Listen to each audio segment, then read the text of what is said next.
Olá pessoal, você acompanha o nosso canal no YouTube Eletrônica e Telecomunicações em Casa. Vou fazer um vídeo hoje falando um pouquinho sobre antena. Nós não vamos aprofundar no conceito de antena, nem nos tipos de antena, mas vamos falar de forma superficial de alguns tipos de antena e sobre a sua funcionalidade. Mas antes de nós trabalharmos um pouquinho com os tipos de antena,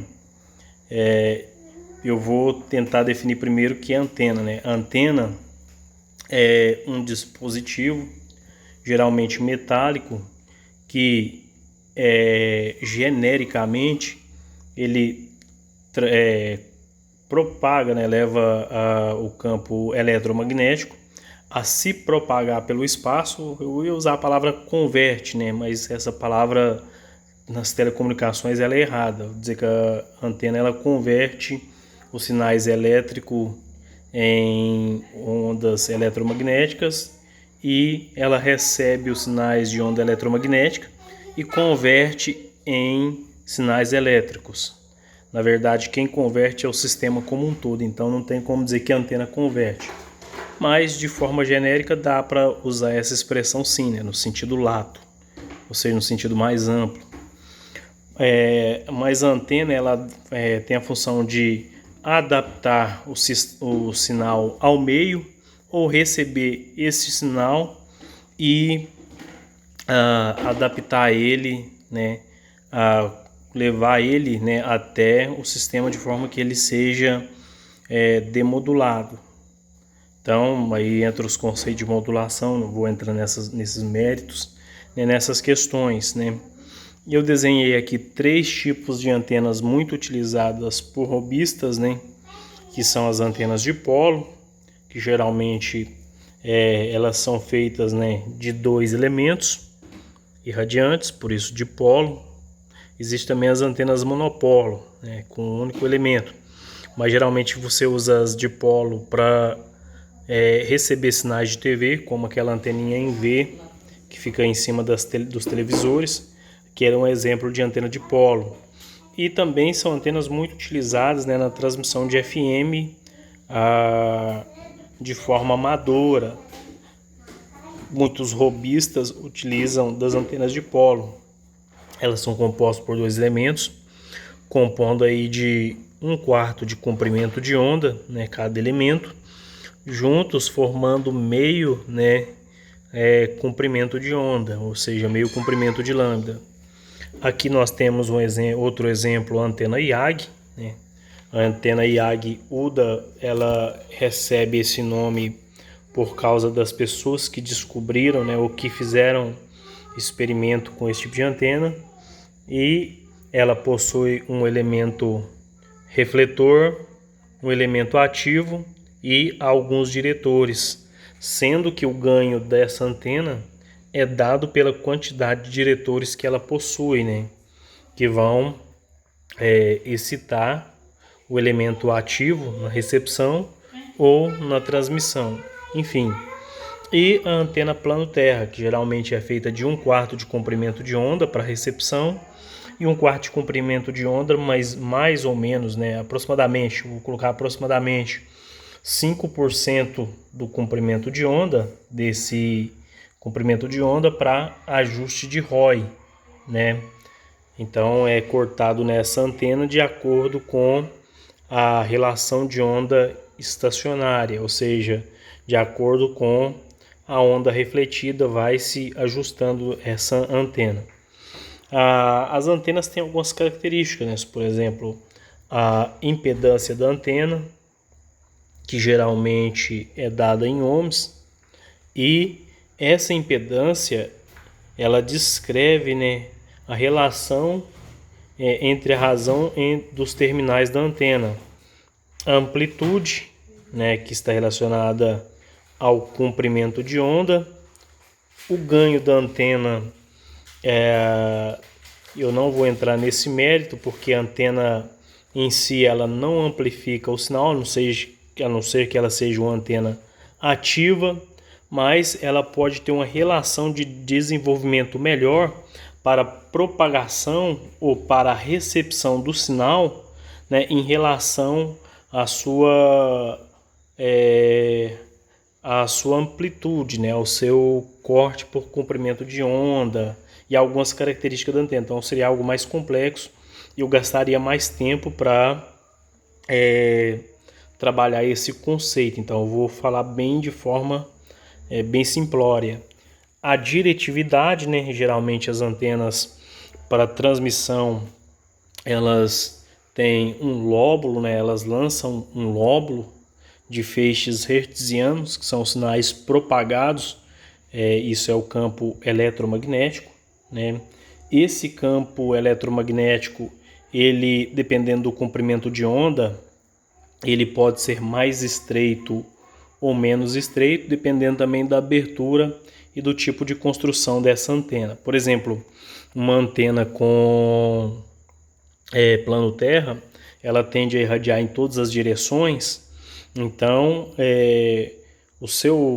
a sua relação de diretividade, né, seria diferente, né, desses dois tipos de antena. Principalmente a dipolo quando ela está polarizada na horizontal, né, porque ela se torna uma antena diretiva, extremamente diretiva. Vamos lá. A antena IAG, por exemplo, aqui uma IAG com um gama, né, que está o desenhozinho do gama, que não ficou muito bem feito, mas esse gama ele serve para ajustar a relação de onda estacionária, ou seja, das ondas refletidas. Então, essa é uma antena muito utilizada, né, tanto para transmissão quanto para recepção. Uma antena que eu não coloquei aqui, muito parecida com a IAG, é a antena log periódica, que era usada, né, na recepção de TV, de sinais VHF. A polarização da antena ela pode ser linear, ela pode ser circular ou ela pode ser elíptica, né?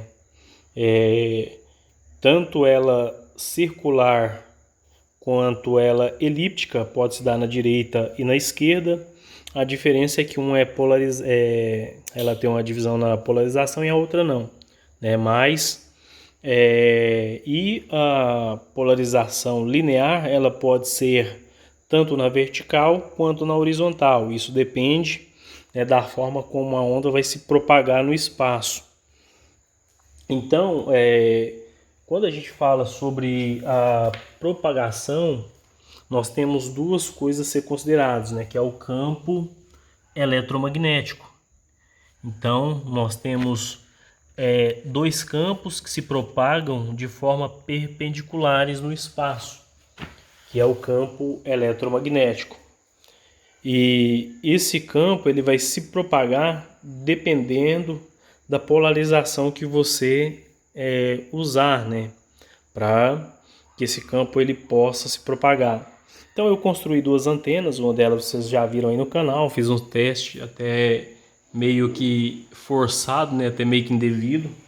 Eu fiz ela com dois tipos de conectores, um conector para RG59 e com um conectorzinho BNC, aqui para receber e aqui para transmitir. A vantagem dessa antena é que ela tem nos seus elementos aí, né, eles são retráteis, ou seja, ela usa essas anteninhas telescópicas, ou seja, dá para você dimensionar ela de acordo com o comprimento de onda. Detalhe, aqui não está, né, com 90 graus de inclinação, mas ela quebra um galho. Didaticamente já está incorreto, mas ela quebra um galho. Como eu disse, ela não é uma antena 100% para transmissão. Então, ela vai atender aí, né, para sinais de baixa potência, né, que seria no caso das transmissões, até 1 watt, 1 watt e meio, 2 watts, 3 watts ali, acho que não vai ter problema. Embora que didaticamente, como eu disse, é incorreto, né? E eu construí uma antena IAG. Então aqui estão alguns cálculos que eu fiz para algumas frequências.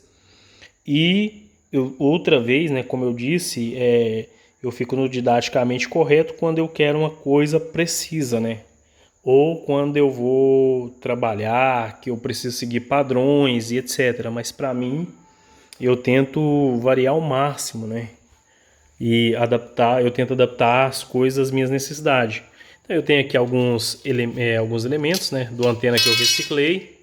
E esses elementos eu vou usar para fazer uma antena de polo, duas antenas de polo, uma para VHF, né, para uma frequência específica, e a outra para FM, para mim fazer os meus testes. Vai ser cortado no comprimento de onda das frequências que eu vou trabalhar. Ainda não defini exatamente qual frequência que eu vou trabalhar com elas, mas eu já fiz alguns cálculos ali em relação a alguns comprimentos de onda, né? Tanto para VHF quanto para FM, para algumas frequências, por exemplo, de canais de TV e para algumas faixas de FM. Então eu construí aqui uma antena. Desculpa, pessoal. O pessoal pergunta por que eu colocar a mão na frente, é por causa da bagunça, né? Para também não ficar mostrando o meu pé e essas coisas. Então eu construí aqui uma anteninha IAG. Ela está cortada para aproximadamente para o canal, entre o canal 12 e o canal 13. Meu epóxizinho aqui acabou, ficou pouco. Eu estou usando aqui um adaptador BNC, RG BNC. E aqui eu tenho o meu elemento ativo, o refletor e 3 diretores.